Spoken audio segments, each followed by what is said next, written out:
అమ్మవారి యొక్క 152వ నామం నిష్కారణాయై నమః. ఏ కారణము లేనిది. నిష్కారణ అంటే ఏ కారణము లేనిది. అమ్మవారు ఉండడానికి కానీ సృష్టి స్థితి లయాది పంచకృత్యాలను నిర్వహించడానికి కానీ కారణం ఏమిటని సమాధానం కోసం ఎదురు చూస్తే ఏమొస్తుంది? ఏమీ రాదు. ఒక కారణాన్ని అనుసరించి ఆవిడ ఈ పనులన్నీ చేయడం లేదుగా. ఒక కారణాన్ని అనుసరించి అమ్మవారి పనులన్నీ చేయడం లేదు కదా.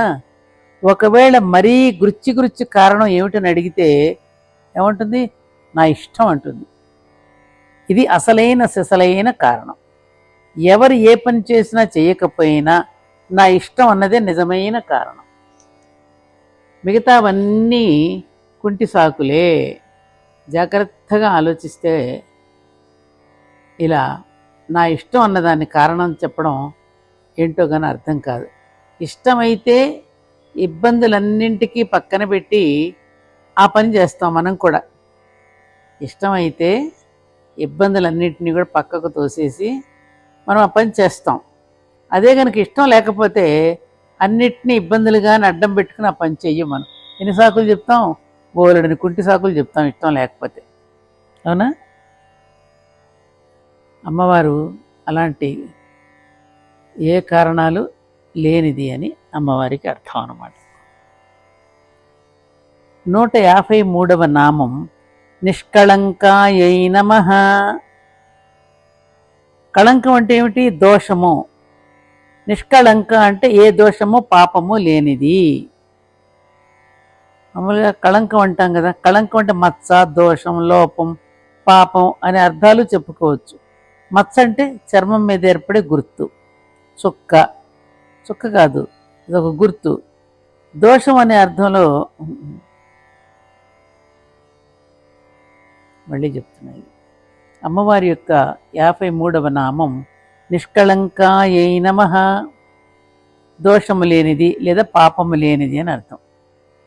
కళంకం అంటే మచ్చ, దోషం, లోపం, పాపం అనే అర్థాలు చెప్పుకోవచ్చు. మచ్చ అంటే ఏమిటి? చర్మం మీద ఒక ఏర్పడే గుర్తు.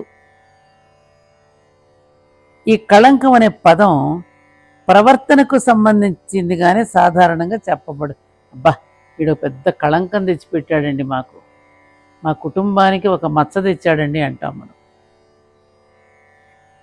ఒకరి ప్రవర్తన ఇంకొకరికి నచ్చకపోవచ్చు. అప్పుడు వారి యందు కళంకాన్ని ఆపాదిస్తారు. కానీ అసలు ప్రవర్తనకు మంచి చెడు అని ఉండవు. ఒకరిని మనం గమనిస్తున్నప్పుడు అక్కడ మనం ఉండకుండా అమ్మవారి ఉంటే అప్పుడు గమనిస్తున్న మనకి, గమనించబడే వారికి కళంకాన్ని ఆపాదించే ప్రసక్తే ఉండదు. అవునా? అలాంటి కళంకం లేని ప్రవర్తన అమ్మవారిది. అలాగే పాపం అనే అర్థం చెప్పుకుంటే ఎలాంటి పాపము లేనిది అని అర్థం. ఇప్పుడు సముద్రాన్ని ఒక్కసారి చూడు నువ్వు. అలలు ఆగినప్పుడు సముద్రం కనపడుతుంది. అలలు ఆగినప్పుడు సముద్రం కనపడకుండా అలలే కనపడతాయి. అసలు అలలు అనేటటువంటి ప్రత్యేకంగా ఉన్నాయా? అంతా సముద్రమే కదా. అంటే లేనివి ఉన్నట్లుగా అనిపించేవి అలలు. కాబట్టి లేనివి ఉన్నట్లుగా అనిపించే అలలకు ప్రాముఖ్యం ఇవ్వక్కర్లేదన్నమాటే కదా. అలాగే అభిప్రాయాలు కూడా అలాంటివే. కాబట్టి వాటికి ప్రాముఖ్యం ఇవ్వనక్కర్లే. ఎవరి అభిప్రాయాలు వారివ్వండి అంటాం కదా. ప్రాముఖ్యం ఇవ్వవలసిన అవసరం లేని అభిప్రాయాలతోనే కళంకాలను మనం ఆపాదిస్తూ ఉంటాం. కాబట్టి ఆ కళంకాలకు ప్రాముఖ్యం ఇవ్వాల్సిన అవసరం లేదు. అందరిలో ఉండే అమ్మవారే సముద్రం. అందరికీ కలిగే అభిప్రాయాలే అలలు. అలలు చూడడం మానేసి సముద్రాన్ని చూస్తే, అంటే అభిప్రాయాలు ఏర్పరచుకోవడం మానేసి అందరిలోని అమ్మవారిని దర్శిస్తే ఇక కళంకాలకు తావెక్కడుంటుంది? ఉండదుగా. అప్పుడు అమ్మవారి నిష్కళంక అన్న నామానికి అప్పుడు సరైన అర్థం మనకి తెలుస్తుంది. అంటే ఈ నామానికి అర్థం ఏమిటి? నిష్కళంక అంటే పాప దోషరహితమైనది అని అర్థం ఈ నామానికి.